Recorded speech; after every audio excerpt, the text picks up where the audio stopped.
Olá, sejam bem-vindos a mais um episódio do Pode Poupar. Já sabe que este é o podcast da DEC Proteste que lhe traz dicas de poupança e hoje vamos falar de transferências de crédito à habitação. Provavelmente uma ideia que está a ser ponderada por muitas famílias. Convidei para este episódio o Nuno Rico. Bem-vindo, Nuno, mais uma vez. Olá. Vamos falar de transferência de crédito à habitação, que, confirma-me, é uma ideia que passa na cabeça de muita gente e que cada vez mais há essa tentação de pensar em mudar de banco, em mudar para algo que possa aliviar aqui as contas mensais. Sim, principalmente uma estratégia para tentar negociar e melhorar as condições do seu crédito à habitação. A transferência de crédito é uma dessas possíveis estratégias, ou seja, é uma das possíveis formas que eu tenho de tentar diminuir o encargo que tenho com o meu crédito. E nos últimos anos, principalmente naquele período que tivemos ali de 2022 até 2024, em que tivemos uma subida muito significativa das taxas de juros, tivemos também, paralelamente, uma subida muito significativa das transferências. Porque os consumidores viram as suas prestações subirem de forma muito significativa, tentaram contactar os seus bancos para tentar negociar as condições e o que aconteceu foi, com os bancos muitas vezes a recusarem essa negociação ou a proporem algo que não ia de encontrar aquilo que era a expectativa do consumidor. Mesmo assim aliviava pouco, aliviava pouco. Sequer, sim. E então daí procurava outras coisas, aproveitando até aquilo que vigorou do finais de 2022 até ao final do ano passado, 2025, que foi a isenção da Comissão de Amortização Antecipada, que retirou também esse encargo que está associado à transferência. E isso criou uma dinâmica de mercado, aliás, por isso é que a DEC Proteste defende essa isenção, a continuação dessa isenção, criou uma dinâmica de mercado não só em termos de novas propostas que apareceram para o consumidor, mais vantajosas, como também aumentou esta maior concorrência entre bancos. Estavas aí a lembrar que a DEC Proteste reivindica essa mudança na Comissão. Estamos em 2026, atualmente para terminar amortizar definitivamente e mudar de banco, para terminar definitivamente um contrato de crédito de habitação. Quem paga o quê? Comissão por taxa variável, comissão por taxa fixa são diferentes. Quem tem um contrato de taxa variável tem uma comissão de 0,5% sobre o valor amortizado. Quem tem e foi essa que esteve isenta durante este período que referi. Quem tem um contrato de taxa fixa continua a pagar 2%. E isto são valores que nós consideramos que estão neste momento desajustados para aquilo que é o mercado e até para aquilo que é a realidade em muitos países da União Europeia. Por isso defendemos que esta isenção, que se provou ser um sucesso e que veio dinamizar o mercado, a isenção nos contratos de taxa variável se mantenha, seja, portanto, estrutural, e que a taxa fixa reduza dos 2% atualmente para 0,5%. E consideramos que desta forma teríamos aqui certamente muito mais dinamismo no mercado de crédito à habitação. Infelizmente essa isenção acabou. Fala-se de propostas legislativas nesse sentido, mas por enquanto ainda não surgiram. Então, mas essa é uma conta a ter em conta, vamos ao pleonasmo, mas é uma conta a ter em conta quando se pensa em amortizar um crédito no banco A, para passar para o banco B. Quando é que faz sentido fazer esse tipo de contas e ver se vale a pena? Em que fases do crédito? Faz sentido quando se está perto do final? Faz sentido quando se vai ali a meio? Faz sentido sempre? Faz sentido só quando as taxas de juros estão a subir? Diz-me. Faz sentido sempre. Acho que há uma alteração de paradigma que o consumidor deve ter perante o crédito à habitação, que, por exemplo, já o tem para outros contratos de fornecimento de serviços, nomeadamente o contrato das telecomunicações, o contrato dos seguros. Temos sempre aquela tendência, quando recebemos a anuidade ou a renovação do contrato, de olhar para o mercado e ver qual é que é as melhores condições. Será que consigo mais barato? Será que eu consigo mais barato? No crédito isso nunca aconteceu tanto, porque sempre houve alguma inércia nessa matéria e sempre houve um pouco aquela ideia de que eu, quando faço um contrato de crédito à habitação, é para o resto da vida, é para os 30 anos que ele dura em média. Porque é provavelmente daquelas despesas que duram mais tempo da nossa vida, não é? Sim, é o contrato mais longo. Em Portugal a duração média do contrato está acima até já dos 30 anos, está em 30,6 anos. E é uma despesa para a vida, é um casamento com o banco, dura mais do que muitos casamentos. Portanto, é uma maneira, às vezes, que nós temos de olhar e pensar que, ok, este é o contrato, eu não posso mexer. Mas não, o contrato de crédito à habitação também pode ser negociado. Pode e deve ser negociado. Para tentar, de alguma forma, sempre ajustar aquilo que é a realidade do meu contrato à realidade do mercado. Obviamente, no sentido sempre de favorecer o consumidor, como é óbvio. Por isso, o nosso conselho nesse sentido vai em olhar para o contrato de crédito à habitação pelo menos uma vez por ano. Ou seja, num período do ano, olhamos para o contrato e verificamos as condições que temos, comparamos-as com o melhor que existe no mercado naquele momento, nomeadamente podendo utilizar o simulador que nós temos no nosso site, em dec.proteste.pt, onde na área de crédito à habitação temos lá um simulador que apresenta para o seu caso a melhor solução no mercado naquele momento, e comparamos com o que temos. Se obviamente tivermos melhores condições, deixamos continuar o contrato como está.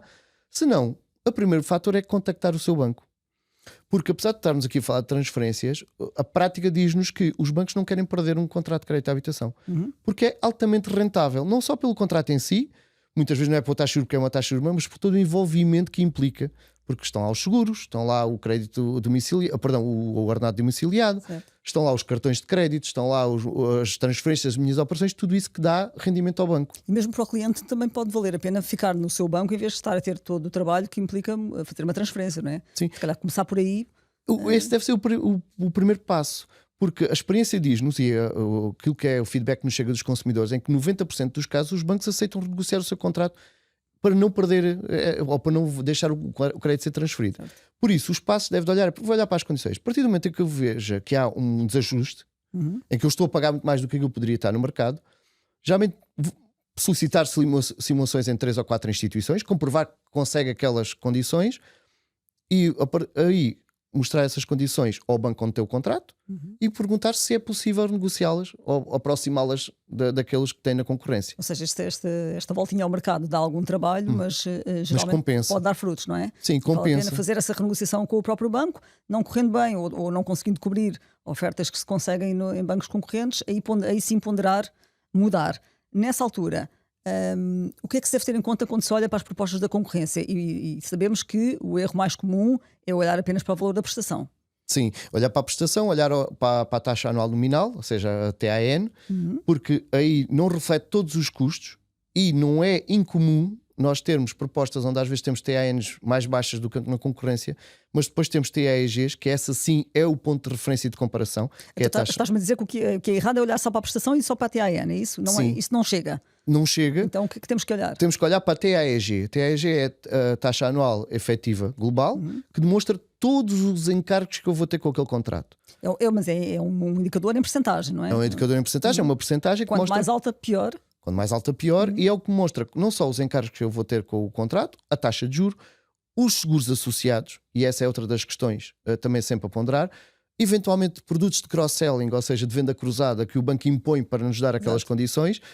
E como estava a dizer, não é incomum que eu tenha uma TAN mais baixa na concorrência, mas depois tenha uma TAEG mais alta. Uma TAN que até parece apelativa, mas que depois... Se traduz porque, por exemplo, os custos são mais caros, ou porque exige a contratação de um produto, de um cartão de crédito que tem uma anuidade que é um encargo adicional, ou porque existe a contratação de outro produto financeiro que também tem um encargo.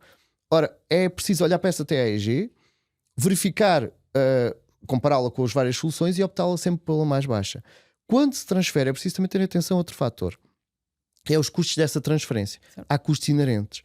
Há a questão dos custos de registro notarial, ou seja, é preciso fazer uma nova escritura.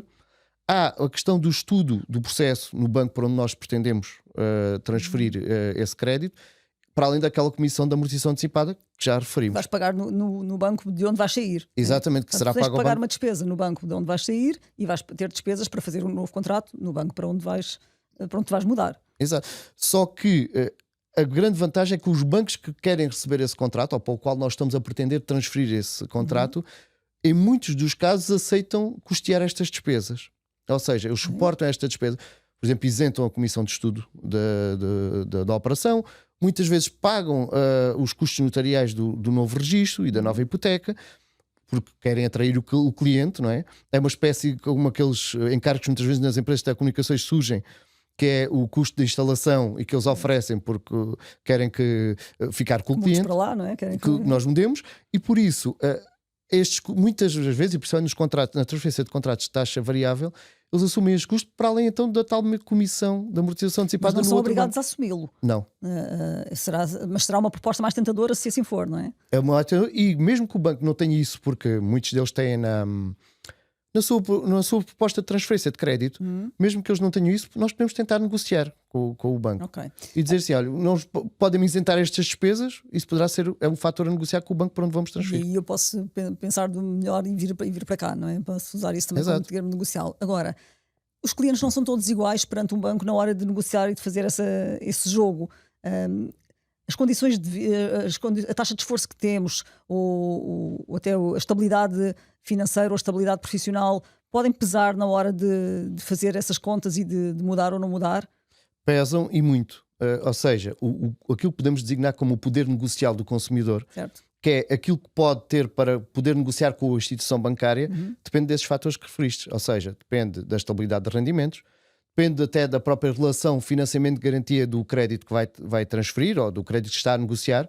Se eu tiver, por exemplo, uma relação financiamento-garantia, que é quanto é que eu pedi de empréstimo em relação ao valor da casa. Se eu estou com uma relação financiamento-garantia muito elevada, aí tenho menos margem de negociação, porque o banco tem um risco maior.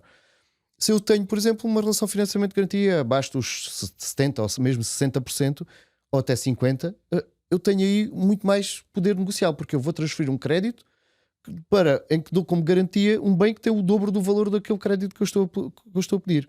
Okay. E esse fator, o próprio envolvimento que se tenha através de produtos financeiros, tudo isso são armas negociais que o consumidor tem para poder chegar junto a outra instituição ou da própria instituição onde está o crédito. Quanto é que o banco está disposto a lutar por ti? Quanto é que tu és atrativo para o banco para seres cliente do banco? Não é? Ou seja, quanto é que o banco me valoriza, e isso traduz, por exemplo, nos contratos de crédito à habitação de taxa variável, no spread. Tendencialmente, quanto maior são estas garantias que eu posso dar, mais baixo é o spread que eu consigo obter. Porque há aquela tentação de dizer, mas eu sei que a pessoa X, o banco fez 0,8 ou 0,9, nós não somos todos iguais, pois não é? Não, perante o banco não, porque cada contrato tem um risco associado. E obviamente, se estivermos perante um consumidor que tem uma estabilidade de rendimentos, que tem um nível, por exemplo, de rendimentos alto, ou que tem uma relação de financiamento de garantia baixa, comparando com outro consumidor que tem um nível de rendimentos mais baixo, que tem uma taxa de esforço maior, em que tem uma relação de financiamento de garantia também superior e que tem, por exemplo, instabilidade de rendimentos, o risco deste consumidor é muito superior. E isso o banco vai traduzi-lo o quê? Na taxa de juros que vai exigir para poder conceder o crédito. Ou imagina que a pessoa está a atravessar um período de desemprego, ou se calhar não é a melhor altura para fazer, e aí sim, se calhar negociar no próprio banco poderá ser a melhor opção do que estar a sair para outro e expor-se a contratos novos. Há sempre necessidade de fazer uma escritura nova, isso sim. Sim, é preciso fazer uma nova escritura, portanto, é cancelada a hipoteca anterior junto do banco, no caso, então, de ocorrer transferência, e em que depois esse banco onde estava o crédito emite um documento que chama-se o distrato, que é um documento que retira o ónus da hipoteca sobre aquele imóvel, que depois é renovado, digamos assim, essa hipoteca é renovada na nova instituição, dando o imóvel como garantia, em que é feita uma nova escritura pública e todos os registros notariais associados. Então vamos lá mais ou menos pôr assim as coisas por ordem. O que estou a pensar nisso, primeiro vou ao meu banco tentar renegociar, segundo, não correndo bem ou não estando satisfeita, vou ao mercado ver que outras propostas é que consigo, depois em avançando, o que é que eu faço primeiro? Falo com quem a seguir? Vou onde? Vou amortizar? Não vou amortizar logo, só vou amortizar quando estiver concretizado. Os bancos que recebem esses contratos, no caso das transferências, eles fazem o processo todo por nós, ou seja, eles tratam basicamente o processo todo, porque têm o interesse, não é? Certo.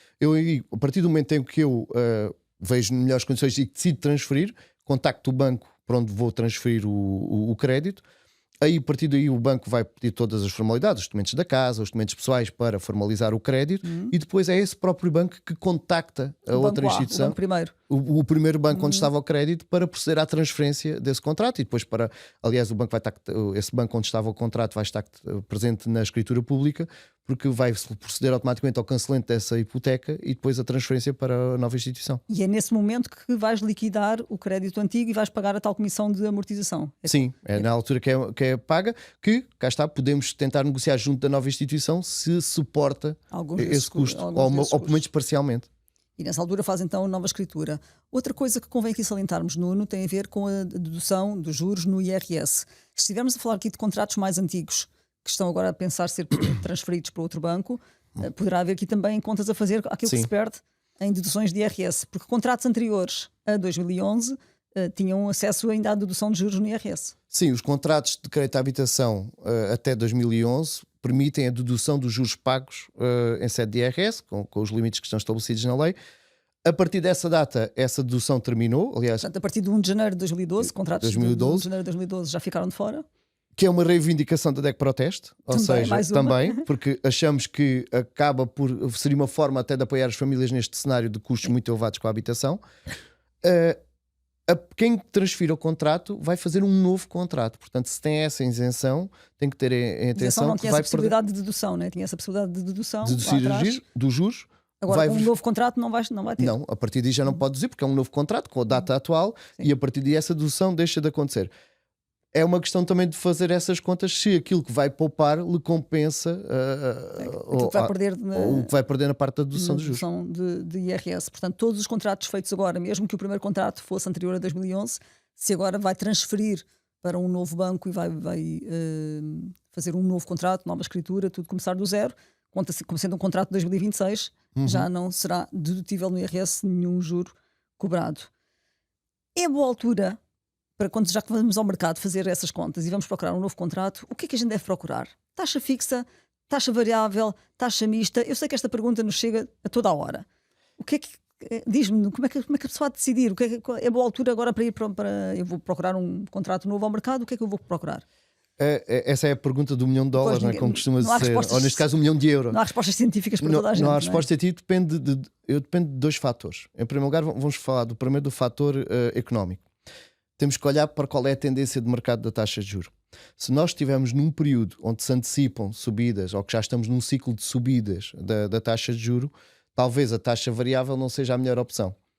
Comparando sempre com aquilo que são as ofertas que existam em termos de taxa mista e taxa fixa. Depois poderei falar um bocadinho mais da taxa mista, que é aquela que atualmente domina as novas ofertas no mercado. Quando falas em mista, quer dizer que tem uma parte, durante um tempo é fixa, durante outro tempo é variável. Exato, ou seja, tem um período inicial, que geralmente vai até aos 10 anos no máximo, fixa, e que depois passa para um contrato de taxa variável. Geralmente por essa ordem, primeiro é fixa. Sim, primeiro é sempre fixa e depois passa para contrato de taxa variável. Depois tem aqui um outro fator, que é o fator emocional. Depende como é que eu, enquanto consumidor, lido com o facto do meu contrato, a minha prestação poder alterar a cada 3, 6 ou 12 meses, consoante o indexante que eu tenho. Se eu lido mal com isso, se tenho insónias à noite, sim, por causa que aquilo te causa, sim. Então se calhar é melhor optar por uma taxa fixa, tendo a noção que eu estou a pagar mais, estou a pagar uma espécie, vamos chamar um prémio de seguro pelo descanso. É um prémio de descanso. É um prémio de descanso, porque eu tenho que ter consciência que estou a pagar mais do que a variável, mas eu sei que o meu contrato não vai mexer mais até ao fim na sua duração. Isto quando falamos de taxa fixa durante todo o contrato. Okay. Na taxa mista, falando um pouco, a taxa mista em Portugal aliás, Portugal sempre foi, por questões até históricas, sempre foi tradicionalmente oferta maioritariamente de taxa variável. Certo. A taxa fixa sempre foi muito residual e continua a ser, porque não foi competitiva, não tem sequer enquadramento na sua oferta, que era mais cara. E era mesmo por aqueles conservadores que queriam mesmo de saber o que é que iam pagar daqui a 20 anos, não é? Exato. Ao contrário daquilo, por exemplo, que acontece em alguns países europeus. Nós temos países no centro da Europa onde a taxa fixa é dominante, certo. Tem 70% dos contratos. Portugal sempre teve um valor residual de 2, 3% dos contratos. Quando foi a recente subida das taxas de juros em 2022, os bancos começaram a apresentar muitas propostas de tal taxa mista, com a fixação da taxa nos primeiros 2, 3 anos, em valores muito competitivos, e que acabaram por se tornar numa forma de nos protegermos desse ciclo de subidas. Posso adiantar que em 2024, dos novos contratos realizados em 2024, mais de 80% foram taxa mista. Okay. Quando antes tínhamos Mas a minha pergunta é se em 2026 continua a fazer sentido a taxa mista. No atual contexto, nós passámos por um período de subida muito significativo até ao final de 2023, depois entramos num período de descida. Parece-nos, desde ali do segundo semestre de 2025, que entramos num período já, portanto, de final de ciclo de descida. Portanto, estamos atualmente num período até de alguma estabilização, mas a tendência que se aponta para o futuro é que poderá aqui regressar alguma subida. Não se espera não aquela tão forte subida, como houve em 2022, mas poderá eventualmente isso acontecer. É importante salientar que estamos num cenário de muita incerteza, atualmente, a vários níveis, e que este ciclo pode, para um lado ou para o outro, mudar-se rapidamente. Estás a falar do cenário internacional? Sim, no cenário internacional estamos com esta incerteza toda aquela política muito diferenciada, vamos chamar assim, dos vários cantos do mundo, sim. Dos vários cantos do mundo, principalmente nos Estados Unidos, sim. Que através especialmente da política comercial está a criar muita incerteza nos mercados internacionais. Temos aqui, e a Euribor reflete-se disso tudo. E a Euribor reflete isso tudo, que é determinada nos mercados financeiros. Exato.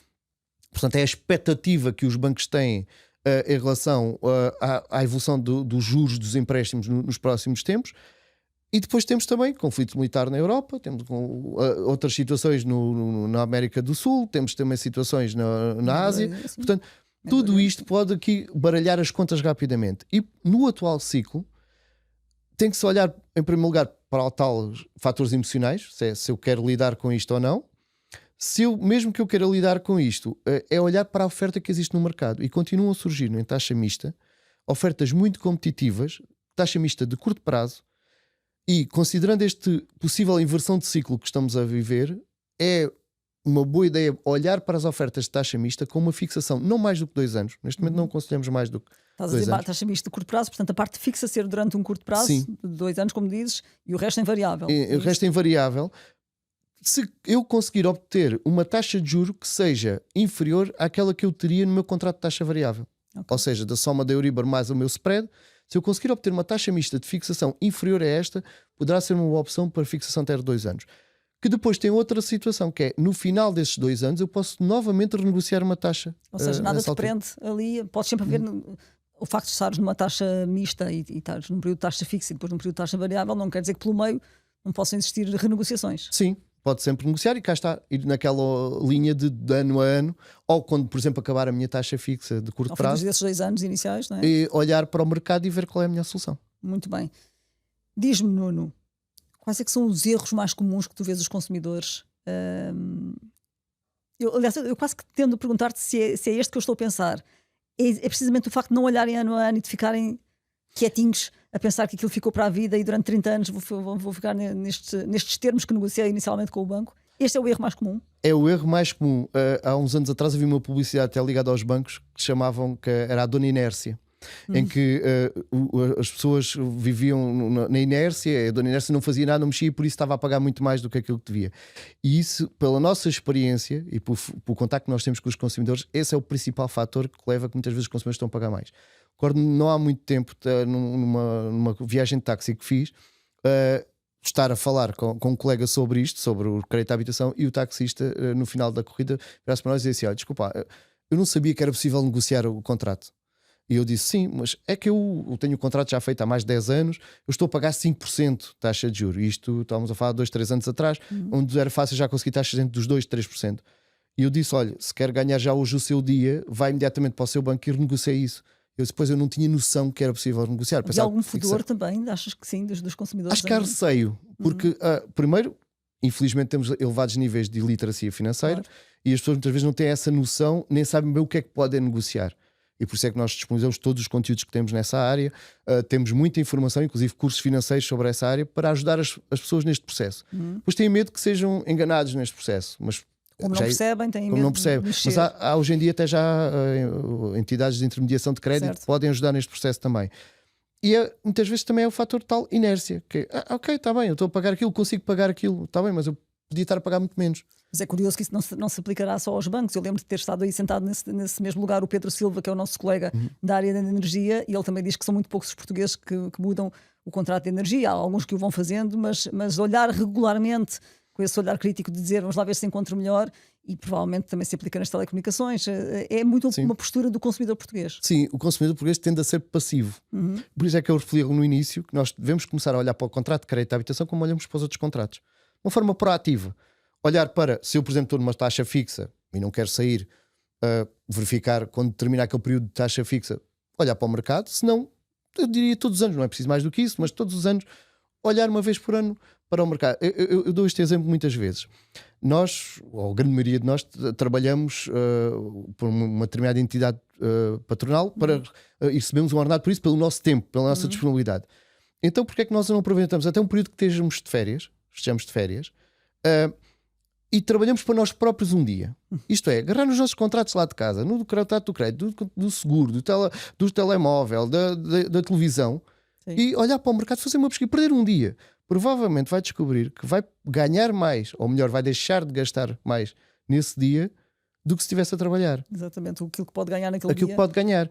Porque rapidamente uma negociação deste caso, e muitas vezes não tem a ver só com a prestação mensal. Às vezes pode-se ter um ganho de 10 ou 15 euros na prestação. Mas como é um contrato tão longo, no final do contrato estamos a levar de milhares de euros. As pessoas não sabem bem interpretar, porque se calhar um contrato de telecomunicações conseguem perceber o que é que está ali, está a internet, está a televisão. Agora se calhar aqui falamos em TAEGs, isso já assusta, não é? Sim. Digamos que as palavras não ajudam, e as siglas TAEG, MTIC, ETAN, todas essas siglas são assustadoras e a literacia financeira, como dizia há pouco, não é muito elevada a nível transversal no país, não é? Por isso, daí a questão que eu referi o papel dos intermediários de crédito. Ou seja, podem ajudar no processo, procuram as melhores soluções e tratam desse processo. O consumidor também, fazendo alguma pesquisa, tentando procurar alguma informação sobre isso, também é fácil de conseguir essa negociação e principalmente a não ter medo e ter essa disponibilidade para fazer esse processo. Como digo, pode ser um processo uma vez por ano. Um dos dias que está de férias, tira o dia, olha para os seus contratos e vê, ok, eu posso ou não melhorar, eu posso pagar menos do que aquilo que eu estou a pagar agora. Nuno, muito obrigada. Provavelmente é dos melhores conselhos que o Nuno aqui deixou, é não ter medo, é ir em frente, olhar para o seu contrato, dedicar algum tempo a olhar para as condições do contrato de crédito de habitação e fazer a procura no mercado, porque os bancos, no fundo, é como os chapéus, há muitos, não é? Sim, muitos, e há muitas ofertas. Muitas e são todas variadas, não se pode dizer, é tudo igual. Não é nada tudo igual, não é? Não, e pode-se facilmente, e por isso não há uma oferta standard, pode-se facilmente uma oferta adaptar mais a um tipo de consumidor ou até o próprio tipo de contrato que tem do que outro consumidor. Muito bem. Foi assim o Nuno Rico mais uma vez a trazer-nos conselhos sobre crédito à habitação, uma área que ele acompanha diariamente. Esperamos que estas dicas que o Nuno aqui trouxe tenham sido úteis e lhe possam ser úteis se também está a ponderar transferir o seu crédito à habitação. Nós voltamos no próximo episódio com mais dicas de poupança. Este contou com o apoio à produção do Cláudio Nogueira. Esperamos por si no próximo episódio. Até à próxima.